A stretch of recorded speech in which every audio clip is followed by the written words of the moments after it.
the dragon that guards the gold. Okay, myself and my very good friend Eddie Machale are going to dive into the subject and discuss this metaphor. The dragon meaning the uncomfort zone, that you need to get into that uncomfortable space in order for you to achieve the gold, which is ultimately the best version of yourself, and become a happy state and be just consistently proud and happy of everything that you've achieved and you're doing. So we've discovered 10 steps, and we're just going to dive into them a little bit for the viewers out there to help them get into that mental space where I'm not in a defensive mode the whole time, just blocking. I'm rather on the attack, and I'm going to pursue and hunt whatever it is that I want to achieve.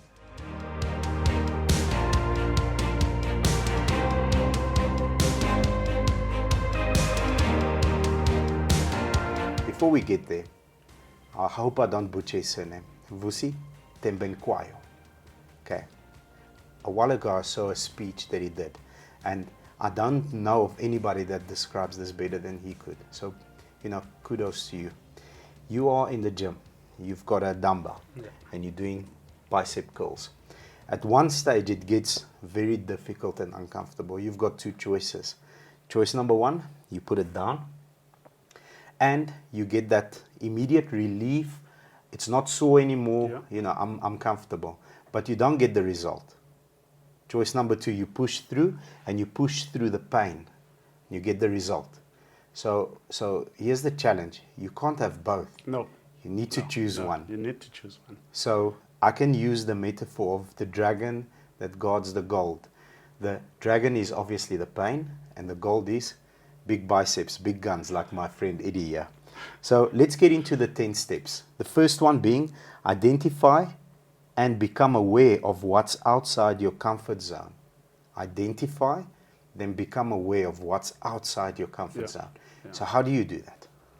You definitely need to pay attention to the challenges that you come across. Obviously not.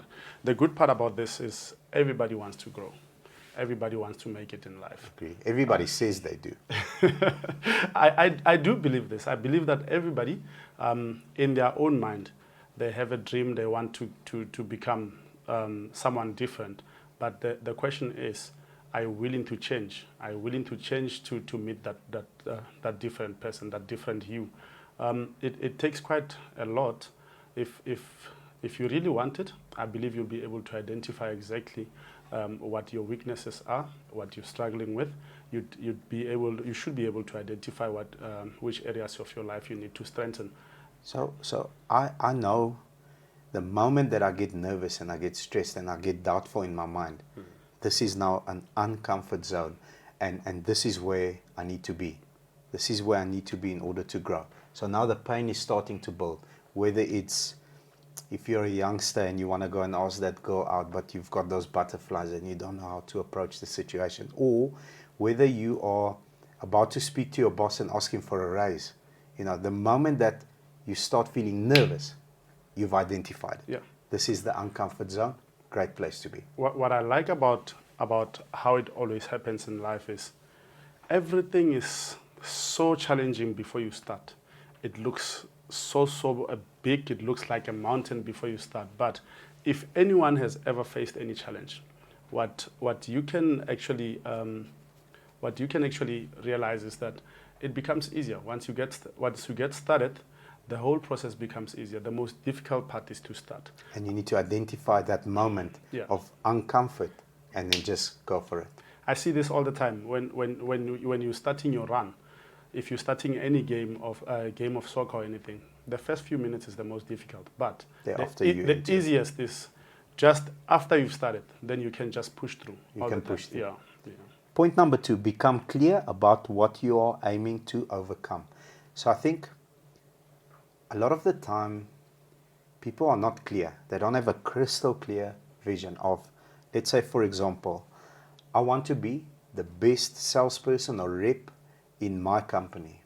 So it needs to be crystal clear. So you can't say, I want to be the best and I want to kick Johnny's ass. So you need to be crystal clear. Johnny does 17 policies a month, or Johnny sells 22 vehicles a month on average. These are the amount of vehicles he sells cash. These are the amount of vehicles that he sells finance. This is the amount of calls that he makes a day.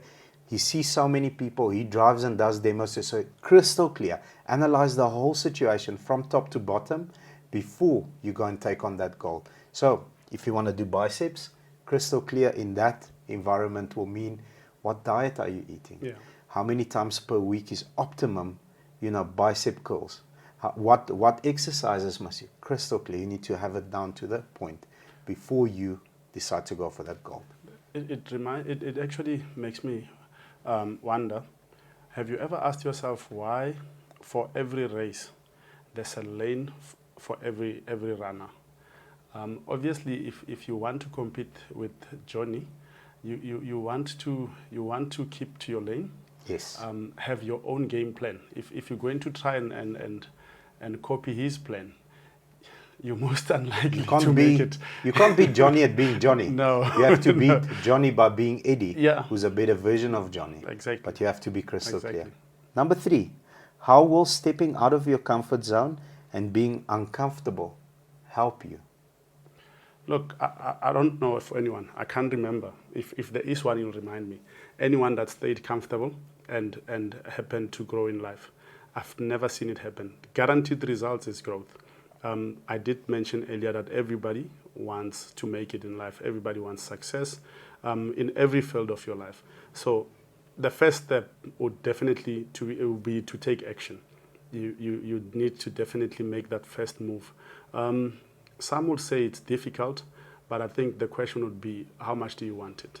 100%. Yeah. And everything, John C. Maxwell, in all his books, says that everything worthwhile is uphill. Yeah. So if you at a stage of your life or your career or your faith or your marriage hit a plateau, that means you are in a comfort zone. Anything that gets hard, boom, you reset and you're starting to grow. So I think that's a very nice point. Get comfortable with discomfort. Practice makes perfect. So get comfortable with discomfort. Every single day, I walk in and I say to our entire team, I'm looking for new problems. So I've said it to you multiple times. Yeah. If you're dealing with the same problems in your team, you're not growing. So it means either we're not training the team correctly or they're not understanding the process and procedure they need to follow in order to solve that problem. But a new problem means we are encountering new things, new ways of doing things, new customer complaints, new technology. So the moment it's new the whole time, then that means you're growing. I think it's really, zone. it is about time we start seeing problems differently. In my own observation, most of the men that made it out there, they did one thing in common. They found a problem and they solved the problem. So I believe then what this teaches us is we need to appreciate problems because that's exactly where you grow. You need to look for them. Yeah. The more problems you solve, the more money you make. You want to be a billionaire, you need to solve 1 million people's problems. You want to be a millionaire, you need to solve hundreds, perhaps thousands of people's problems. And it gets exciting at times. Absolutely. The minute, depending on how you look at it, the minute you start enjoying solving problems, your growth just multiplies. Absolutely, and comes almost naturally to that process. See failure as a teacher. Yeah, not for everyone this one. I actually struggled with this. Yeah, so nobody likes to lose. You can either do two things. You fail, you go find a corner and cry, and come back and you still failed. However, you can also want to appreciate having had the opportunity to fail, because the only person that can come back to that situation is a better version of you. 100%. So the more you fail, the better you become. And as a teacher, I many times see, post-fight interviews or 2-3 days after the fight. Conor McGregor is perhaps a good example. He'll be a very big mouth when he loses, but then afterwards, if you watch some of the content, he'll say, he had a better kick than me, or he was better on the ground. Next time I face this opponent, this is now failure teaching him, I will work on my ground game and my grappling and my wrestling a lot more because I underestimated him in that area and that's why I lost. Yeah. Or for example, in our environment, we never hit our target this month because we go and check our stats. We never made the calls. We never made the demos. We didn't do certain things, but failure will teach us where we need to improve to succeed again. I think that's a great one. One step at a time. Yeah, you definitely don't want to just immediately after stepping out of your comfort zone and try to go too far. Yes. You want to take it step by step. What also can be very helpful is checking exactly how you spend your time, who you're spending your time with. You've once mentioned competing up at all times. It's another way. It's another way of quickly getting out of your comfort zone. If you find those that are doing better and trying to level up and up your game better than to do better than they do. The thing that I want to touch on there is, for many years, I've competed up, but I've competed way up, and that's very discouraging. Yeah. So I can't be trying to have the schedule or the work ethic of Elon Musk. You can't. He's on a level that is very far above my level currently. So I want to be competing and beating people that are just above me all the time. Yeah. So as soon as you step on that step, boom, second month in a row you beat a dealership or a competitor, then you validate it. Now I'm looking for a new enemy. I'm looking for the new step to compete up. But if you're on step 3 and you're trying to compete against step 10, it will be discouraging. You're going to lose your mind. Very much so. So I think competing up the right person above you, the right level, is also quite important.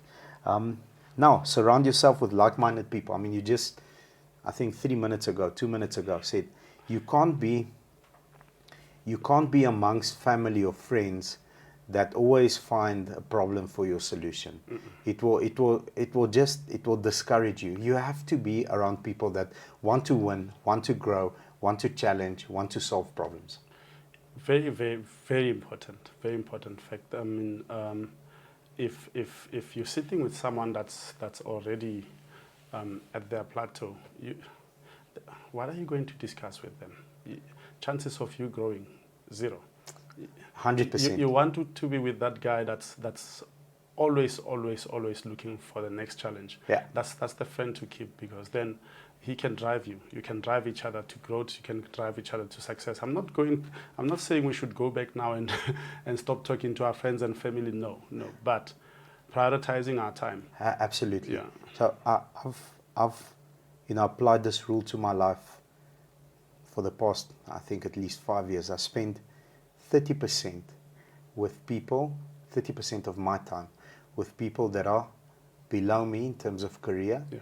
But these are people that are willing to learn and they are willing to work hard. They just perhaps don't know the strategies yet. Mm-hmm. So I spend 30% of my time with those people. 30% of the time that I have, I spend with people on my level, because we can have the same language. Yeah. We share the same problems. We share the same fears, the same challenges. And 30% with people that are above me. So while I'm learning from my group that is on the same level, I'm teaching the guys that are underneath me. And that feeling that comes with the teaching. There we go. Feeling that comes with teaching is the best. Yeah. And the people that are above me are teaching me as well, so that I can share this with the guys that are on my level at the time. Certainly. But if you go and spend time with people that are stagnant on your level or below you, but they are not in the mindset of improving the whole time, then that's, unfortunately, it will show me your friends and I'll show you your future. It will dilute into your mindset as well. For sure. Okay. Be honest with yourself during this journey. So as you start getting uncomfortable, as you start facing off new problems, as you start growing, you need to be honest with yourself. Yeah. Is this something that I really want? Or is this something that I've just seen a nice Instagram post and I want to become a millionaire?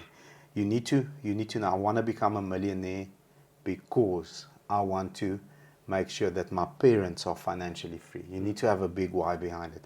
But you need to be honest with yourself the moment that the pain comes, because with discomfort comes pain. So the moment that the pain comes, you need to say to yourself, listen, I'm in this I'm in this all the way. I'm going to tolerate this 50 times a day, and I'm just not going to back down. But people are not honest with themselves. Yeah, not at all. It's mostly also the life that we live in now, the internet, people just looking for validation, not living for themselves anymore. So it's one thing that you want to protect yourself against. Remember, this whole life is all about you, Absolutely. no one else. At the end of the day, the only person you have is yourself. What you can do, what you can't do, only you knows. You set your limits. Forget the internet, forget your Instagram. Just be you, be about yourself. It all becomes easier. You know? Much easier. Yeah. And also, a lot of the times people think that reaching a certain amount of income will make them happy, and it almost never does. I always say the process that you sort of went through to reach that income level, the real reward, is how you process issues in your mind. Who's the person? I always say, Eddie at 25 cars a month is a different Eddie to the Eddie in front of me today as a manager, as a leader, as a sales driver. So I think the money comes, but your identity is just, that's the beauty, that's the gold. I usually look at it this way. So if for a day I've checked my watch at least 4 times, then I'm not having a good day. Then I'm not enjoying what I'm doing on that day. So what you want to do is you want to be doing what you enjoy. So much so that somebody has to remind you that it's time for you to go home. Yeah, and what day is it? If you know what day it is, you're not busy enough. No. Great. Okay, point number 9. Don't take yourself too seriously. Laugh at it. So, I know it's difficult, but if you sort of make losing and learning and discomfort a part of the process, so I know going up against a bigger dealership, I'm going to lose at least 7, 8, 9, 10, 12 months. In some competitions, I've lost for 36 months. I'm still losing. Yeah. We're still losing against that dealership because they are just that freaking good. Okay? But I'm not taking myself too seriously. All I say is, you beat me, but we went from 17% of what you're doing to 24%. At this rate, in about 10 months, I'm behind you. Then you need to check it out, and you need to now make sure that you give me the respect that I deserve. I mean, business, life, it's all trial and error. Yeah. For so long as you woke up and you gave your best, then you've won in any way. 100%. Number 10. Okay. Focus on having fun. I think no matter the discomfort, if you're having fun, you're going to put more energy into it. Yeah. If you don't like or enjoy whatever challenge you are facing and you're trying to solve, you're not going to be as successful as you should be. So I think having fun is incorporated into every time I've had fun, when I've had a challenge, I've just won it. The moment that I'm too serious about it and take myself too seriously and focus too much and be serious about it the whole time, it's almost never going to work. I like the wording. Obviously, it will be difficult to enjoy dealing with challenges if you term them problems. Most people out there, whatever challenges they come across, the terminology is problems. Here comes this problem, this and that. But if it's a challenge, it's most likely enjoyable because at the end of the day, you want to stand there and say, yeah, at the end of the day, I won. It was a challenge, it was a challenge, and I mean, I still stand at the top. In our company, you're not allowed to say the word problems. No, you can't. You say opportunity. No, so if I'm a salesperson working for you and I'm about to lose a deal because something has happened, I said, Eddie, we have an opportunity. Yeah. And then it's an opportunity to overcome something. If you call it a problem, we beat. Woo. As long as I've never seen that, but yeah, I'm sure the audience knows that that's not the truth.